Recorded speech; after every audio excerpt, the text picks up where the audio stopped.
All right, so this video we're going to look at T and B cells. We're going to look at the actual fighters, so to say, of the adaptive or specific immunity, which is what we call our immune system.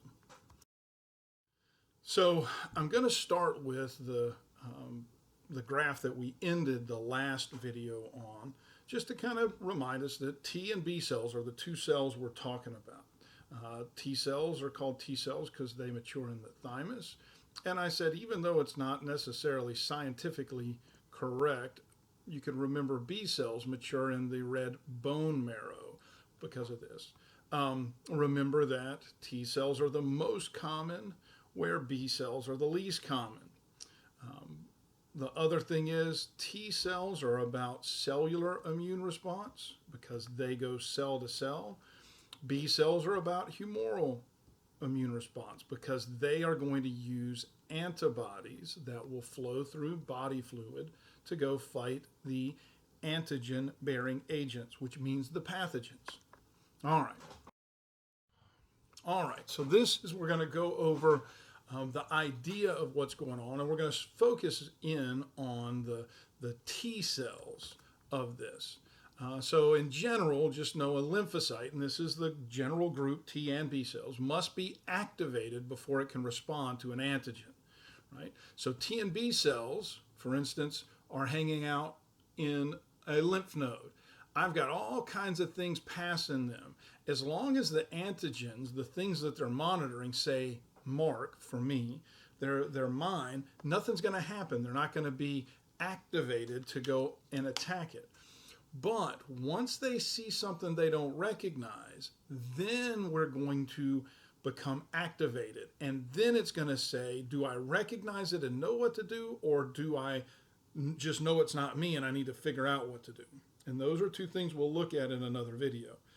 But what we're going to talk about here is just really, I think, very cool and amazing. So T cell activation requires a fragment of the antigen to be presented to it. All right, so we're going to talk about this special thing called an antigen presenting cell. Now, an antigen presenting cell does just that. It's going to present an antigen. Now, they are usually going to be things like macrophages, but they can be B cells, and we'll look at those as well. But let's just kind of hone in on this thing, a macrophage. And I said a macrophage is a monocyte that is not in the circulatory system. So let's say I've got something trying to get into my skin, and it's going through. I've got these things called dendritic cells. That's basically a type of macrophage. I'm going to have a bacteria with an antigen on it trying to get in, right? And again, it's hard to draw these little guys. Now I'm going to have this macrophage that's going to see it, and it's going to recognize it's not me, and it is going to engulf it. That is what we refer to as phagocytosis. After it engulfs it, it's going to break it down into all these little component parts, but it's going to take this thing called the antigen, it's going to separate it, and it's going to end up putting it on its surface. So then we're going to have this big cell that we call a macrophage, and on its surface, it's going to make this pedestal, and on the pedestal, it's going to put the antigen. All right, this little antigen is here, and it's going to go and present it to a T cell. That's exactly what it does. It's an antigen presenting cell. It is presenting the antigen. And again, if you can understand, I mean, this is like Game of Thrones stuff going on inside your body, and it's pretty cool. So these antigen presenting cells, the APC here, it's going to digest it, display the antigenic fragments, which this is what antigenic fragments is, a weird name for another weird word called an epitope. And I told you that this is an important word to know, especially if you get into higher level in nursing or whatever. Anyway, if you deal with the immune system, you're going to need to know epitope. It is an antigenic fragment, and it is, like I said in one of the previous videos, it is the part of the antigen that is what causes my body to go, hey, that's a bad guy. All right, so this antigen fragment called an epitope is going to be on the cell membrane. All right, this little guy right here. This is what we're talking about. Bound to a protein that's part of what's called a major histocompatibility. Histo means tissue, compatibility means working together, complex. MHC for short. All right, so what's going on? This little part here where the antigen has been put onto the cell surface of the antigen presenting cell, that is called an MHC, a major histocompatibility complex. So let's go over it again. So I've got this bacteria, this pathogen trying to get into my body. As it's trying to get into my body, I have other immune cells, like a macrophage, see it and go, hey, wait a minute, that's shady. I know something's wrong with it. I don't like the cut of its jib. It's not me because I don't recognize that antigen on it. So it will phagocytize it, which means it will engulf it. It will break it down and it'll take that antigen that it doesn't recognize and put it on this little protein pedestal called a major histocompatibility complex, and then take it and present it to a T cell and say, hey, this little guy looked like he was up to no good. Do you recognize it? Now that T cell, when it encounters, we're going down here now, when a specific T cell encounters an antigen presenting fragment bound to a MHC protein, all it's saying is if one of these macrophages come up and say, hey, do you recognize this? It can now recognize the antigen as foreign. At that point, the T cell is activated. It knows that it is not me, and it knows that that is something that needs to be dealt with. Now, again, this is making it very simple, but there's one of two paths. We're either the T cell knows what it is, and it has a memory of what's happened before, and it knows what to do to kill it, or it says it doesn't know it. It takes that antigen fragment to itself, it studies it, and then it will find the cell, the pathogen, analyze it, and figure out how to kill it, and then form memory cells, we'll say. But at this point, we're going to say that the cell recognizes it. So the T cell, now that it's activated, secretes these not quite proteins, they're polypeptides, chains of amino acids, called cytokines. And cytokines that's a very broad category of basically hormones that these cells, these chemicals, these cells are going to produce that are going to go out and they're going to cause changes in other cells in response to this antigen. So it's a chemical signal. It's going to recognize it, it's going to become activated, and it's going to send out a chemical call to its buddies to say, hey, we've got an issue. Now, at this point, the T cell that has been activated will start making clones of itself. I'll have the little cell here. It will start making clones, and then they'll make clones, and then they'll make clones, and they'll make clones. And these little clones that we said these don't have to be in the bone marrow or the thymus. These are just copies of the original. They can end up being one of three types in the T cells. T cells can have what are called helper T cells. Helper T cells are the cells that go and activate other cells, especially B cells, and get them involved in the fight. This is the cell that HIV attacks. And this is how it cripples our immune system. They can't help get other cells involved in the attack. Then they can also produce what are called cytotoxic T cells. These are the cells that actually go and attack. These cytotoxic T cells are the cellular immune cells. They're the ones that go out, try to find whatever's going wrong, and take care of it. And then another section of them are very important cells called memory cells.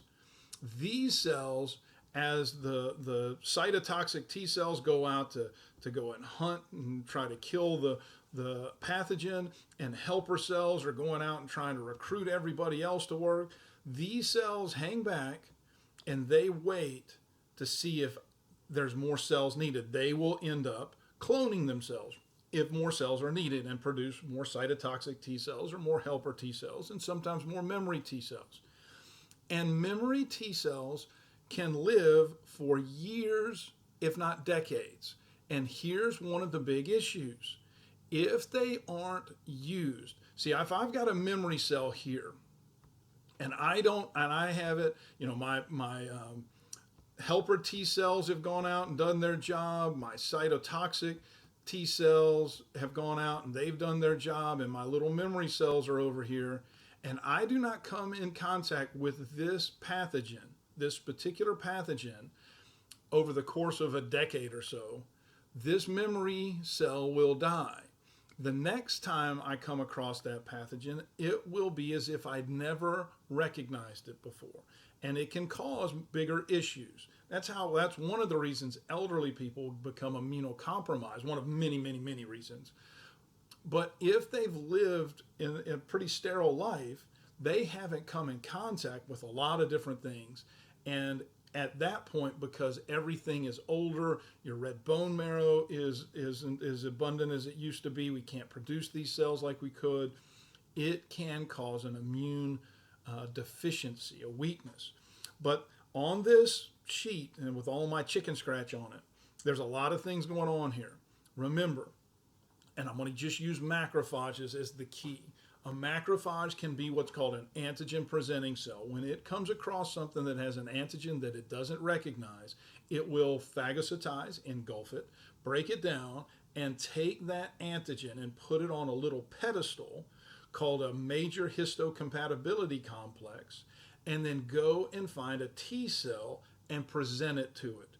And it will say, hey, I don't understand this. This doesn't look right to you. At that point, if the T cell encounters it and realizes it's not me, it will become activated. At that point, it'll start releasing things called cytokines, and it will start making clones of itself. Those clones will be one of three things: helper T cells and cytotoxic T cells. Helper T cells activate other cells. Cytotoxic T cells are the actual fighters. And then it will produce also memory cells, which hang back and wait in case something comes up. This, if I went back, when a specific T cell encounters an APC, antigen presenting cell, before it's activated, this specific T cell, in the grand scheme of things, is a memory cell. It's not activated, it's just hanging out. All right, so I'm going to continue on. These are parts of the cytokines. Now, cytokines, this is a very general term for chemicals released by these cells. One of the cytokines is called a colony stimulating factor. Now, colony means group of cells. Stimulating means making happen, right? They're going to stimulate bone marrow to produce lymphocytes. So I've got my army sitting there. It sees an invader. It has the ability to send a signal to an area that actually creates soldiers. And it says, I need more soldiers. So it starts creating more soldiers. Colony stimulating factor. Another one is called an interferon. Interferon, we looked at it a previous video. It is a chemical chastity belt. It blocks viral replication. It causes the virus to not be able to use the mechanisms of the body to start creating more clones of itself. It also stimulates, interferons, the macrophages to go around and eat more viruses. It's basically like putting ketchup on French fries. It makes it look tastier if you like ketchup. If you don't like ketchup, then it doesn't. Fill in the blanket what would make you make something more appealing to you. But that's what it does. It also stimulates B cells to produce more antibodies, right? Interferons do a lot of different things. Now, interferons are going to be things that are activated when our body temperature goes up. It is part of the response that a fever brings. We also looked at this one before called interleukins. Remember, leukin, these white blood cells are called leukocytes. Interleukins are things that are allowing for the cells, especially the lymphocytes, to communicate. Interleukins control lymphocyte, T and B cell, differentiation and proliferation. I have a problem saying that word, but whatever.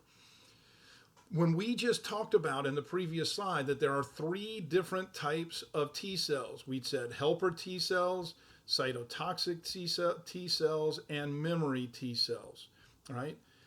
That first memory T cell that saw that antigen presenting cell and then made clones of itself into these 3, the interleukins are a big part of how that happens.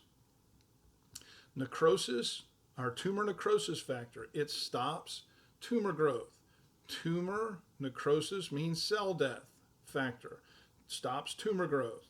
All right. Now again, these 4, these 2 I definitely want you to know. The other 2 on either side, the colony stimulating factor and the tumor necrosis factor, I would hope that you'd be able to figure out. But if I'm going to have a few questions on this, most of the questions will be about these 2 here. All right. So B cells. Now we look at the humoral response. Now, we talked about T cells, and they differentiate or make clones of themselves. And those will be helper T cells, cytotoxic T cells, and memory cells. Well, B cells are similar, but there's only 2. And one of them is going to be called a memory cell, and it does just like the memory T cells. They hang back and wait to be stimulated again. And if we come into the pathogen, in contact with the pathogen, then these memory B cells will become activated and differentiate. The other type are called plasma cells. These would be the fighters of the B cells. Plasma cells are when the B cells are active. All right, so let's go back up to the top. B cells can be activated when an antigen fits into the shape of their receptors and binds to them. So B cells don't need an antigen presenting cell. They can be activated directly by an antigen. Now, B cells can be activated by cytokines from the T cells. We said cytokines were generally the general catch-all term for these, and we talked about the interleukins that help control the differentiation of them. So, that's just the general category, colony stimulating factor, stuff like that. Once the proper cytokines are released from helper T cells, B cells respond to proliferating, which means making clones of each other, and enlarging clone of identical cells. So this means that I've got this B cell sitting there, and either an antigen is going to come in contact with it, or interleukins we'll say cytokines from the T cell hit it, and it will become activated, and it will start making clones of itself, right? And these clones are going to be of 2 types. One type will be memory cells. They hang back and provide immunity for the future. The other is called a plasma cell, like I had said just a minute ago. The plasma cell is the active part of it. They are going to produce things called antibodies. Antibodies, we looked at a couple of them, and anti-A and anti-B and anti-RH antibodies, or sometimes called anti-D antibodies. But there's a lot more than just that. They are also called immunoglobulins, right? Now remember, we said way back 2 weeks ago about in the plasma, there was plasma proteins. We looked at this in chapter, 14 in the blood. We have the immunoglobulins or the plasma proteins, and in the plasma proteins we have albumin, we had fibrinogen, and then we had globulins. And we looked at the different ones and we said the gamma globulins were our antibodies. And since they are part of our immune system, they are specifically called immunoglobulins. Now, most people know them as antibodies, and that's how I will refer to them the majority of time. But I do expect you to know that antibodies are also called immunoglobulins. And since antibodies are carried in the blood, aka body fluid, to the infection site, it is called a humoral response. Now, you might have heard of it as an antibody mediated immune response or an antigen antibody immune response, but it is in here the humoral immune response. Now, this is a little picture showing how this all works, and I mean, it is just so crazy amazing. Again, this would be the MHC here with the displayed antigen. This macrophage would be called an antigen presenting cell because it's presenting the antigen. All right, so the T cell locks onto it, recognizes what it is. It's going to start making cytokines, which will go and they will help activate B cells. Interleukin specifically, which is a type of a cytokine, will cause the cloning of the cells from each one. All right, so once the B cell becomes activated, it is then called a plasma cell, and it's going to secrete antibodies out into the bloodstream. The T cells, the cytotoxic T cells, are going to go find it and try to attack it straight on. Memory T cells from both of these, T and B, will hang back and try to wait to see if we need more help. So when the B cell becomes activated, like it says, it starts proliferating, all right, which just means it's starting to split and make more. Some of them will be memory cells, some will be plasma cells. The plasma cells are going to secrete antibodies into the bloodstream. So the steps of it, the antigen-bearing agents enter the tissues. The B cell encounters the antigen that fits the antigen receptor, along with either alone or more often in conjunction with helper T cells, which, because again, everything's working at the same time. The B cell is activated. The B cell proliferates, which means it makes a bunch of clones of itself. Some of the newly formed B cells will become plasma cells, which will make antibodies. Some of them will be memory cells, but these plasma cells will synthesize antibodies, and this antibody will travel through the bloodstream. It will be made with a molecular structure that will fit into the antigen receptors. All right. Now, this will be the humoral response. On the T cell, the antigen-bearing agent enters the tissue. An accessory cell, such as a macrophage, which is called an antigen-presenting cell, will come in contact with it. It will digest it, and then it will form an antigen-bearing agent to display on its membrane. We said that this is an MHC, major histocompatibility complex. It will go and find a helper T cell, or a T cell, it will show it, it will become activated, and then it will start producing cytokines. And those cytokines will help activate B cells, and those cytokines also stimulate the B cells to start creating new clones, and some of the newly formed B cells get rise to plasma cells, which produce antibodies. And so both of these end with plasma cells synthesizing antibodies. Plasma cells synthesizing antibodies. Now, antibodies are a really, really amazing molecule, but we're not going to get into the real nuts and bolts of this. But what I want you to know, of course, always, as it says here, they are also called immunoglobulins. They are part of the plasma proteins. Specifically gamma globulins of the plasma proteins, and they have a Y shape. And up here, we'll have two areas that are binding sites. Again, not really going to be a big, that's not going to be hard, or that's going to be hard to ask questions about, but that's where it would be. So this little molecule is flowing around and it's looking for the little docking station that it fits into. And once it does, it will bind and we will have an immune response. So each type of antibody has a unique amino acid sequence and conformation, making it specific for its antigen. All right, so in chickenpox, there is going to be a specific antigen. And I draw these. I mean, it really is something that looks like, if I was able to draw it, this isn't even going to do it justice. But this is kind of what it looks like. And our body recognizes that that's not me. And it makes an antibody that has this binding site that can fit onto this and only this in order to attack it.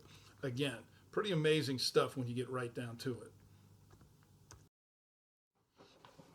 Okay, so we're going to look at the 5 basic types of immunoglobulins.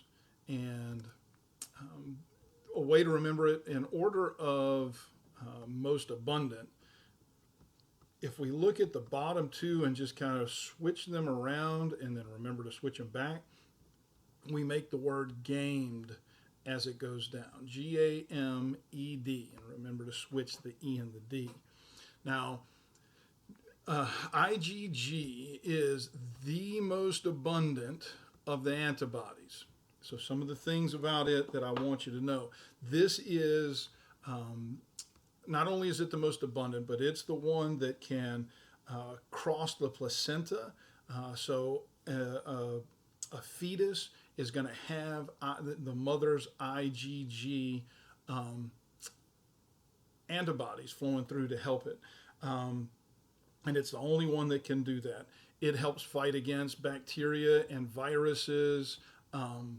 It is, and fungi. It is what's going to activate this complement system that we'll kind of look at in a minute. But what it's doing is there is a series of events that ends up happening, like when we were looking at how blood clots were made, and it helps activate it. But the thing I want you to know about this, IgG, most abundant.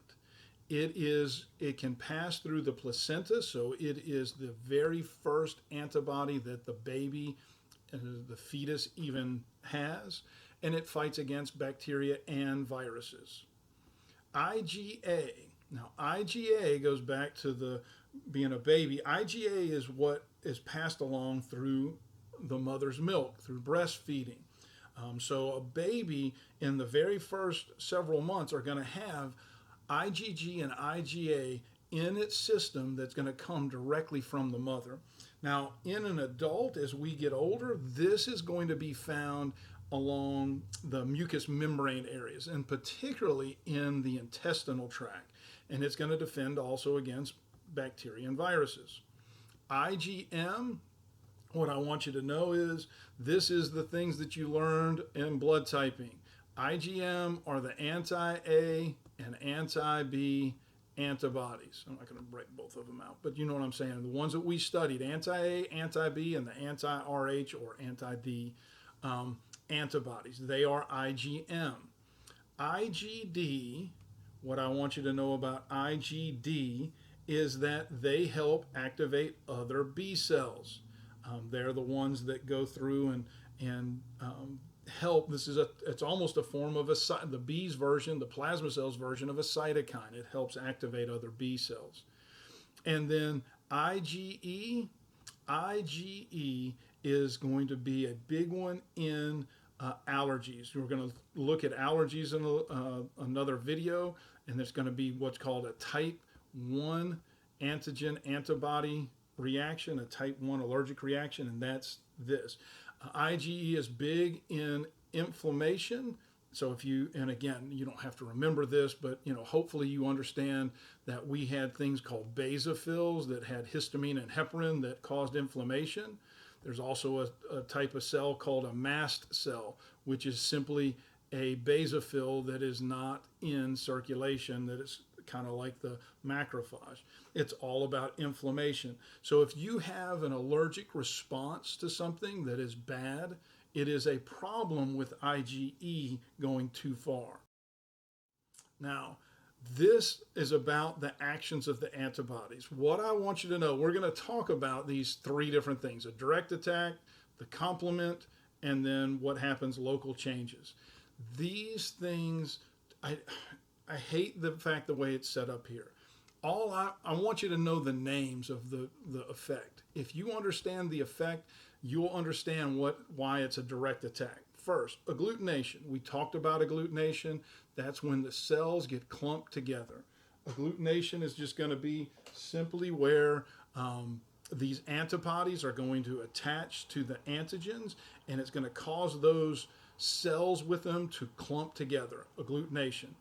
Once they're clumped together, they can no longer hide and flow through the plasma, so they will fall out of the liquid, and that's considered that they've become insoluble. That's called precipitation. Right? So I've got these little cells, all through the, just flowing through my body, and they're hidden because they're so small. And then I'm going to have agglutination. It's going to attach these, and all of a sudden they all start attaching to each other, and I form this big clump, and it can no longer hide, and it falls out of the solution, and that is called precipitation.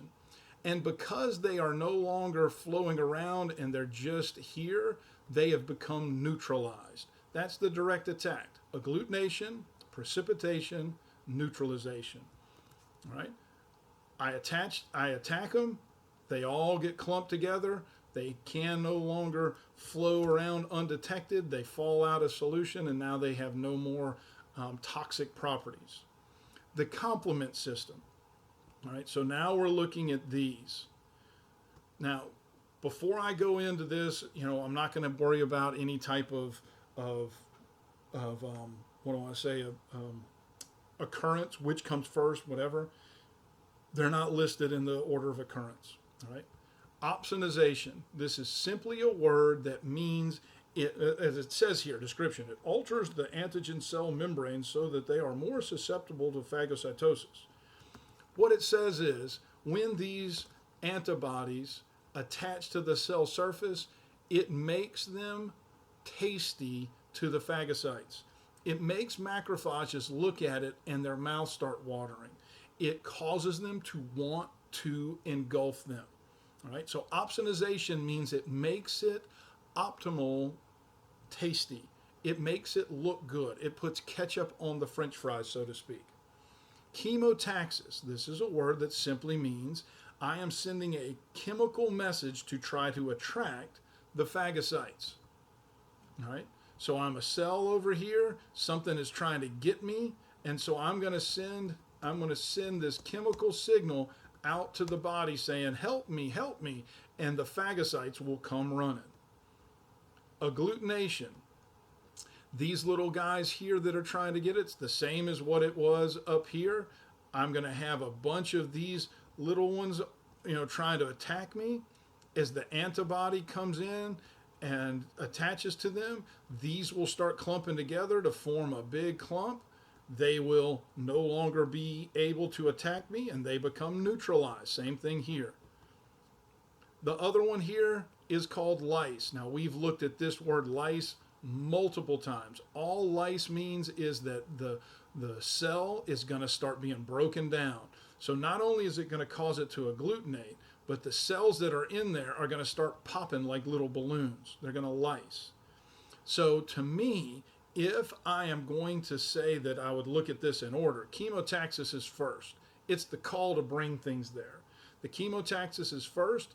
It's going to attract the macrophages and neutrophils, like it says, and it's going to make the attacker look tasty.